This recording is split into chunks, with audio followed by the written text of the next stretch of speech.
ఆయనను ఆరాధించువారు ఆత్మతోనూ సత్యముతోనూ ఆరాధించవలెనను. యోహాను 4:24. దేవుడు ఆత్మయ్యున్నందున ఆరాధనలకు యోగ్యుడు, స్తుతింపదగినవాడు, పూజార్హుడు, స్తోత్రార్హుడు, సమీపించరాని తేజస్సులో వసించువాడు.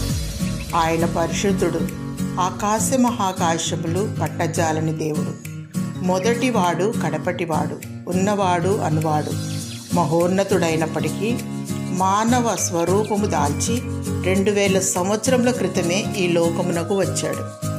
మానవాళికి రక్షణ, సమాధానము, నిత్యజీవ మార్గమును అనుగ్రహించాడు.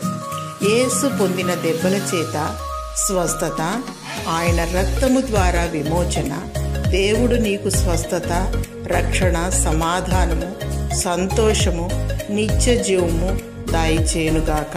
ఆమేన్.